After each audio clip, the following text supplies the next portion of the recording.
मुराद फौरन अपनी माँ के पास जाओ और उससे बात करो इस बारे में। नवाल का पीछा छोड़ दे जल्दी। एक तो तुम मुझ पे ये हुक्म चलाना बंद करो सबसे पहले, और अपनी माँ के कहे का जिम्मेदार नहीं हूँ मैं। तो फिर कौन जिम्मेदार है? जो भी हो, लेकिन मैं नहीं हूँ।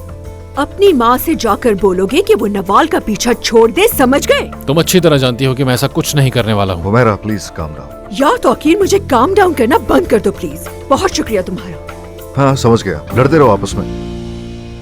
दुआई कर सकता हूँ मैं तुम्हारे लिए और कुछ नहीं।